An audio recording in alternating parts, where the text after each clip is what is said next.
ya. Oke. Dulu. Oke, jadi ini adalah Acer Nitro 5 terbaru 2022 AN51558 yang secara desain sekarang berubah, lebih terlihat fresh, dan bukan cuma desainnya aja tapi dapur pacunya juga lebih kenceng. Dia pakai Intel Core i7 12700H dan untuk VGA-nya pakai RTX 3060 yang powernya itu melebihi standarnya Nvidia. Dia ada di 140 watt. Wah, kencang banget.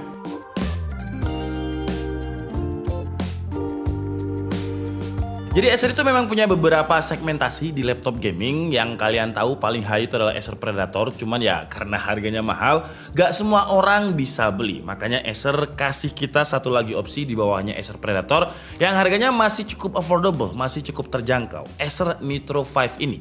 Nah, biasanya kalau masuk Acer Nitro 5 itu ada aja part yang dipangkas, ada aja jebakan Batman-nya. Tapi enggak untuk yang di tahun 2022 ini.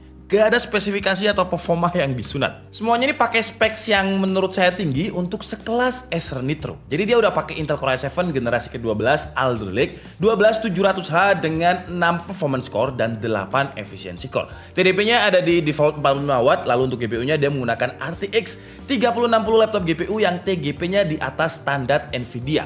Standar Nvidia itu biasanya di 115 watt. Tapi untuk RTX di Acer Nitro 5 ini dia dikasih power 140 watt. Jadi buat yang butuh aplikasi GPU Bond, wah performanya akan lebih ngangkat lagi. Terus untuk memori RAM-nya kita dikasih RAM DDR5 dengan speed 4800 MHz. Kapasitasnya sih udah oke ya di 16 GB, cuman sayangnya memang konfigurasinya masih single channel. Tapi tenang aja karena kita masih dikasih satu slot lagi kalau misalkan kita mau upgrade. Jadi saran saya ya sparekan budget lagi untuk beli RAM satu keping DDR5 16 GB biar performanya lebih oke lagi kalau kita bikin dengan dual channel. Untuk SSD, kita juga udah dikasih SSD dengan kapasitas yang menurut saya sih ya standarnya Acer Nitro ya. Karena Acer Predator itu biasanya SSD-nya kita dikasih 1 TB, tapi kalau untuk Acer Nitro kita dikasih 512 GB.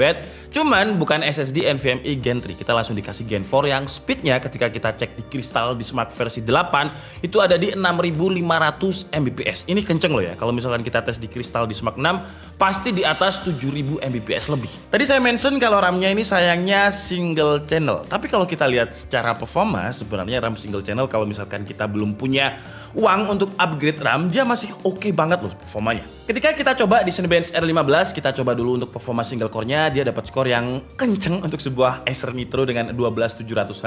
Poinnya 260, dan ketika kita coba untuk multi core, di running pertamanya ini malah edan banget.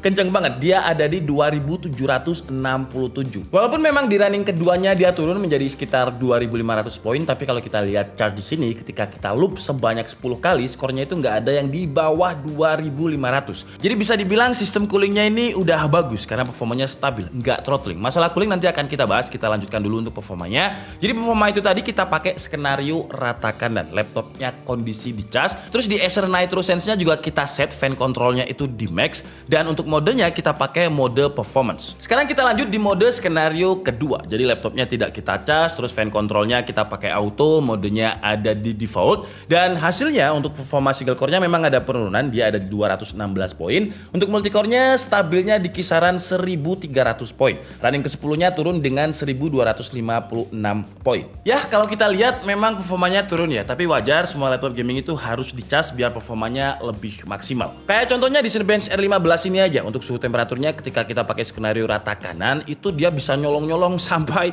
100 derajat Celcius. Tapi kalau kita lihat di sini dia juga diimbangi dengan power CPU yang gede banget, lebih juga dari 100 watt. Tapi ketika kita pakai mode kedua di mana laptopnya nggak kita cas, terus juga ada di default untuk Acer Nitro Sense-nya, kita lihat untuk suhu temperaturnya dia juga turun sekitar 2 kali lipat. Suhu tertingginya itu ada di 55 derajat Celcius dan diimbangi dengan CPU power yang ya 2 kali lipat juga. Paling gede itu ada di kisaran 35 watt. Lanjut, sekarang kita tes untuk 3D Mark-nya dulu. Kita tes untuk RTX 3060 140 watt-nya dulu, dan di Vice Track dia dapat skor itu 20.000. Lumayan gede ya. Dan time spice test-nya ada di 9135 poin. Dan kalau kita stress test untuk GPU-nya dengan driver TimeSpy, dia itu lolos ya dengan skor 98,40%. Lanjut kita coba untuk editing di Adobe Premiere Pro dengan template yang memang biasanya kita pakai, dan hasilnya kita ekspor ke 4K nih ya, bukan Full HD. Dia mampu merender dengan durasi waktu yang lumayan kenceng loh, 1 menit 39 detik. Terus buat yang suka 3D rendering, dia juga aman. Ketika kita coba pakai Blender CPU render, dia mampu merender dengan durasi waktu itu cuma 2 menit 24 detik. Kalau kita pakai GPU-nya, wah itu bisa cuma 22 detik aja. Kalau pakai CUDA, dia bisa cuma 15 detik aja. Terus gimana kalau laptop gaming ini kita gunakan untuk produktivitas? Di Microsoft Excel untuk buka data tabulasi yang banyak banget, ini data benchmark kita di Intel Core i7 12700H itu dia mampu membukanya dalam waktu 43 detik aja. Di Intel Core i9 kemarin yang 12900H di 23 detik. Jadi ya masih tipis-tipis lah dengan Intel Core i9 generasi ke-12. Lanjut untuk PowerPoint kita coba ekspor ke PDF. Ini ada 250 slide yang kita ekspor ke PDF dan hasilnya juga masih lebih kenceng Intel Core i9 sih ya. Intel Core i9 itu 13 detik. Kalau Intel Core i7 ini 45 detik. Tapi ini aja udah kenceng, gak ada 1 menit. Sekarang lanjut kita tes di sesuai tujuannya, sesuai marwahnya, karena di laptop gaming. Jadi kita tesnya sekarang di gaming. Kita coba game casual dulu, Dota dengan resolusinya Full HD, grafiknya ada di best looking, dan hasilnya untuk average FPS dia dapat sekitar 130 sampai 147 FPS. Di Valorant dengan resolusi Full HD, grafiknya high juga. Ini FPS-nya tumpah-tumpah ya. Jadi average FPS-nya dia dapat 230 FPS dengan maksimumnya bisa sampai 293 FPS. Minimumnya di 180. Jadi walaupun minimum tapi ini masih tumpah-tumpah FPS-nya. Lanjut ke game Genshin Impact, resolusi Full HD, grafiknya high, rata kanan, dan hasilnya dia bisa stabil di 60 FPS ya. Turunnya tapi di 57 FPS saja, selisih 3 FPS. Jadi nggak ada masalah untuk main game Genshin Impact. Lanjut kita coba di game yang AAA. Kita coba dulu di Watch Dogs Legion dengan resolusi Full HD, grafiknya high juga. DLSS-nya ada di performance, ray tracing-nya juga ada di performance, dan hasilnya untuk average FPS dia melebihi standar FPS yang nyaman untuk dimainkan. Yang nyaman itu kan 60 FPS ya, tapi ini average-nya dapat 81 dan maksimum FPS-nya bisa dapat 106. Lanjut di game Assassin's Valhalla dengan settingan yang sama dengan Watch Dogs Legion, dan hasilnya untuk average FPS juga mirip-mirip, ada di 77 FPS dengan maksimum bisa sampai 158. Tapi ketika drop FPS di Assassin's Valhalla ini memang masih playable untuk dimainkan di 34 FPS. Jadi saran saya memang harus dikasih budget lebih untuk dijadikan dual channel biar performanya itu lebih stabil gitu ya. 16GB DDR5 memang masih lumayan mahal. Cuman kalau pengen dapat performa yang lebih optimal dari Acer Nitro ini ya mau nggak mau memang saran saya ini wajib sih ya untuk upgrade RAM jadi 32GB dual channel. Nah setelah bahas performanya, sekarang kita bahas coolingnya. Jadi coolingnya ini pakai dual fan cooling, terus ada 4 buah heat pipes dan ada 4 exhaust pembuangan. Jadi seharusnya airflow udara panas kebuang itu lancar lah. Dan hal ini bisa dilihat dari suhu permukaannya, dimana kalau di bagian keyboard dia nggak terlalu panas, terutama di bagian tombol penting ketika kita main game yaitu WASD dan juga aero bawah. Suhu terendahnya itu ada di 29 derajat Celcius dan suhu terpanasnya aja itu ada di 44 derajat Celcius di bagian atas keyboard. Jadi kalau kita gunakan untuk main game karena nggak ada area panas di keyboard itu akan nyaman-nyaman aja. Kalau untuk suhu temperatur bagian dalamnya, CPU dan juga GPU-nya ketika kita coba main game Valhalla tadi, kalau kita lihat suhu tertingginya itu cuma ada di 81 derajat Celcius. Itu pun cuma sekali aja ya, stabilnya itu di 77 derajat Celcius. Dan di Assassin dia cuma butuh CPU power itu mentoknya di 26 watt, stabilnya di 21 watt. Tapi kalau kita ngomong GPU-nya memang lumayan ya. Jadi suhu temperaturnya itu 81 derajat Celcius dan untuk GPU powernya bisa tembus sampai 110 watt. Terus kalau kita lihat suhunya di game Valorant, game yang memang butuh CPU banget, ya hasilnya dia sekali nyolong itu di 95 derajat Celcius ketika load pertama aja, tapi dia lanjutnya itu stabil di 85 derajat Celcius. Masih aman-aman aja, masih di bawah 90 derajat Celcius. Suhu yang angetnya itu ada di Blender ketika kita render template BMW tadi ya. Jadi kalau kita lihat ya memang dia rendernya kenceng banget tadi, cuma beberapa menit aja, tapi itu diimbangi dengan power yang gede juga. Jadi kalau kita lihat suhu temperaturnya 100 derajat Celcius tapi CPU powernya juga 100 watt. Gimana performanya? Kenceng dan dingin kan ya? Cuman memang performa yang kenceng dan dingin tadi diimbangi dengan fan yang lumayan berisik. Ini saya masuk di NitroSense dan kalau misalkan ini saya taruh di fan kontrolnya itu di max, suaranya kira-kira seperti ini nih. Wah, kayak suara helikopter.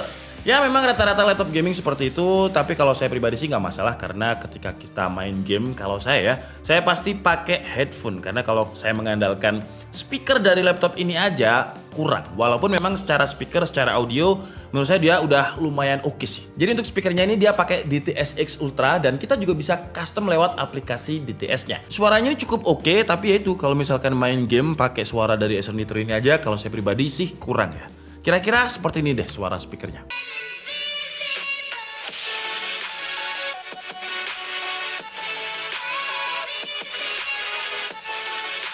Dan masalah kipas yang berisik itu tadi, itu hanya terjadi ketika kita pilih fan controlnya di Acer Nitro Sense itu di max. Kalau kita pilihnya auto, dia bakalan nyesuaiin sendiri sih ya. Jadi kalau misalkan memang dia butuh kipas yang lebih kenceng, di mode auto dia akan kenceng-kenceng sendiri, terus juga pelan-pelan sendiri, disesuaikan lah sama dia.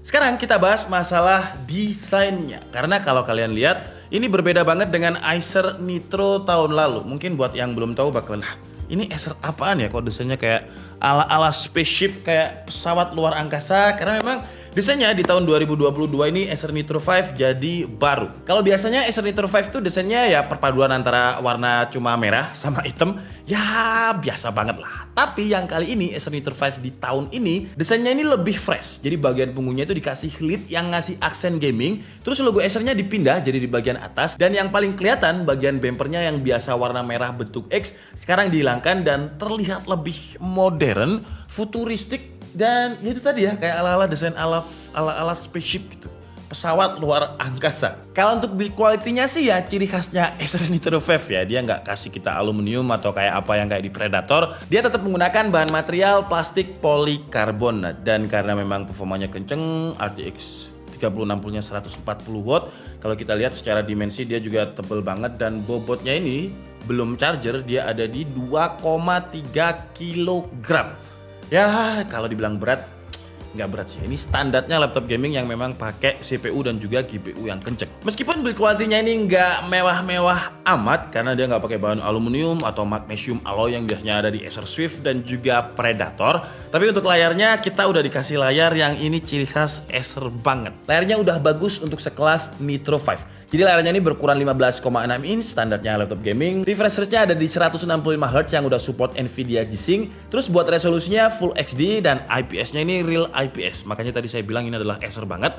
Karena dia nggak pakai IPS level ya. IPS-nya Acer itu bagus. Kita mau lihat dari sekeliling manapun itu terlihat adem gitu. Karena IPS-nya IPS beneran, bukan IPS level atau IPS yang IPS ke TN-TN-an. 165 Hz-nya untuk main game. Kalau gamenya dapat frame rate 165 fps juga kayak Valorant tadi yang tembus 200 fps, ini bakalan kerasa lebih responsif. Dan buat editor, kualitas warnanya juga udah lumayan oke untuk sebuah Acer Nitro 5. Jadi ketika kita tes, layarnya ini dapat 97% sRGB, hampir 100%. Jadi kalau misalkan kita gunakan untuk preview ataupun ngedit di sini, saya rasa sih nggak ada masalah. Cuman yang jadi masalah, bukan masalah juga sih sebenarnya, karena ini masuknya ke Acer Nitro bukan Predator, jadi brightness-nya itu nggak sementok Predator. Brightness-nya dia ada di 300 nits. Yang kalau kita gunakan di indoor sih masih oke, tapi kalau outdoor cahayanya terik banget, agak kerasa kurang nyaman aja. Syarat laptop gaming yang harus dibeli selain performa, spesifikasi dan juga layar, buat saya port itu juga penting. Contoh salah satu port yang penting yang juga sering saya pakai adalah input RJ45 atau input LAN. Ya kita semua tahu lah kalau misalkan game pakai WiFi itu nggak akan stabil ya. Jadi kalau saya nyari laptop gaming, saya bakalan cari yang port Ethernet atau LAN-nya itu bukan hanya ada tapi juga kenceng. Dan buat Acer Nitro 5 ini input LAN-nya udah pakai killer Ethernet E2600 yang secara bandwidth dia lebih stabil dan juga lebih kenceng. Tapi kalau ketika agak main game FPS yang butuh nggak boleh ada sama sekali ping tinggi dan kalian cuma pakai Wi-Fi dari Acer Nitro 5 ini udah pakai Wi-Fi 6 dengan AX1650i. Dia lebih advance lagi. Terus kalau untuk port lainnya kita dikasih satu port USB 3.2 Gen 1, ada port audio jack, terus ada dua port USB 3.2 Gen 2, dan di bagian belakangnya itu ada port lagi, ada port Type-C yang sudah support Intel Thunderbolt 4 dan port HDMI 2.1. Port-port penting untuk kita nambah eksternal GPU atau display monitor. Lengkap lah, selengkap keyboardnya ini. Keyboardnya ini seperti laptop gaming pada umumnya, kita dikasih layout full size lengkap dengan numpad, RGB juga, dan buat feeling ngetiknya ya dia ciri khasnya laptop gaming lah ya. Dia udah tactile, travel distance-nya pas. Buat touchpadnya saya juga nggak ada komplain karena rata-rata semua laptop keluaran sekarang touchpadnya udah enak. Yang penting feel kliknya itu berasa, nggak terlalu licin dan nggak terlalu keset juga. Tambahan sedikit buat yang suka RGB pada keyboard ini kita bisa atur lewat Nitro Sense juga, kita bisa custom sesuai kita sendiri. Terakhir kita bahas bagian baterai. Untuk baterai ini ada di 57,5 watt hour ya, nggak terlalu gede sih ya untuk sebuah CPU 12700H dan RTX 140 watt. Dan adapter yang dikasih itu 230 watt. Kalau ini memang standarnya laptop gaming, kalau di bawah 200 watt performanya nggak bakalan sekenceng itu tadi. Dan kalau untuk daya tahan baterainya, kemarin saya gunakan untuk browsing, wifi-nya on, brightness-nya ada di 70%, volume 20%, dia cuma tahan sekitar 4 jam 50 menit. Ya sebenarnya cukup oke lah kalau kita lihat kapasitas baterainya yang cuma 57,5 watt hour. Terus kalau untuk waktu chargingnya 0 ke 100% dia butuh waktu sekitar 2 jam 10 menit. Ya standarnya laptop gaming juga yang pakai adapter 230 watt. Kalau untuk harganya, Acer Nitro 5 di 2022 yang desainnya baru ini sekarang harganya itu start from 16.999.000. Untuk yang kita bahas ini harganya mirip-mirip sama Predator ya, di atas 20. Jadi harganya itu 23.999.000. Karena seperti yang saya bilang tadi di Acer Nitro 5 yang saya review ini ya, itu nggak ada jebakan Batman sama sekali. Kecuali bahan materialnya yang memang menyesuaikan dengan Acer Nitro 5, dia masih pakai plastik. Tapi untuk sistem cooling, terus CPU, GPU, RAM, SSD, itu nggak ada yang dipangkas sama sekali, nggak ada yang disunat. Ya makanya harganya di atas 20 juta ya. Terus buat kalian yang mau beli, Acer juga lagi ngadain event namanya Acer Day. Dan kalau kita beli laptop Acer apapun selama Acer Day, bakalan dapat cashback sampai 2 juta rupiah. Dan seperti biasa untuk Acer Nitro 5 kita bakalan dapat backpack, terus juga Office 2021 yang nggak trial, berlaku seumur hidup, yang tertanam di dalam laptopnya, sama ada Windows 11 juga. Terus Acer juga punya layanan servis 3 tahun, 2 tahun untuk part dan 1 tahun untuk Acer Priority Care dan juga ADP. Kesimpulannya, dengan harga hampir 24 juta ya, tapi memang performanya kenceng banget sih ya. Dia pakai Intel Core i7 12700H, RTX-nya yang 140 watt. Terus untuk opsi upgrade-nya juga nggak terbatas, kita masih dikasih 1 slot lagi, walaupun RAM-nya tadi memang single channel, tapi kita dikasih 16 GB DDR5. Untuk refresh rate-nya juga ada di 165 Hz serta 3 millisecond response time. Buat kalian yang suka main game FPS, gak bakalan komplain lah dengan layarnya Acer Nitro 5 ini. Kekurangannya ya build quality-nya sih ya, karena dia pakai plastik ya, ciri khasnya Acer Nitro 5. Abis itu RAM-nya itu single channel, jadi kalau dibilang kekurangan juga beberapa orang mungkin bakalan bilang kekurangan, tapi kalau saya sih bilang enggak ya. Karena kalau mau saya upgrade tinggal beli RAM 1 keping 16 GB aja beres. Kalau misalkan dibikin 8+8 sama Acer, ribetnya kalau saya mau upgrade 32 GB, saya harus copot dulu RAM 8+8 ini dijual, abis itu saya beli 16+16. Itu jadinya lebih ribet. Kekurangan lain, kipasnya ini dia berisik kalau misalkan kita atur di max. Nah suaranya kayak gini, tapi kalau misalkan kita set di auto enggak sih. Walaupun kalian mau set di max, kalau misalkan gaming itu pasti enaknya pakai headphone gitu. Kalau nggak pakai headphone ya kurang nyaman aja. Terus storage-nya kita nggak dikasih 1 TB, kita dikasih 512 GB yang menurut saya itu kurang banget untuk game-game AAA sekarang yang size-nya gila-gila. COD itu bahkan ada yang 100 GB ya sekarang ya. Jadi kalau misalkan 512 paling cuma beberapa game lah. Untungnya Acer masih kasih 1 slot M.2 NVMe lagi buat kita yang mungkin ke depan bakalan nambah storage. Kekurangan yang menurut saya nggak bisa di cover atau di upgrade lagi adalah baterai. Baterainya ini cuma 57,5 watt hour, yang menurut saya untuk sebuah CPU dan GPU sekenceng ini dia kurang awet sih ya. Bukannya kurang awet ya, standarnya laptop gaming lah. Jadi cuma standar aja. Oke lah, jadi mungkin cukup segitu aja video kita kali ini. Saya minta maaf kalau ada kesalahan dalam penyampaian informasi. Seperti biasa, kalian bisa mengkoreksinya di kolom komentar. Saya Nika Stabudi and see you on the next video. Bye bye.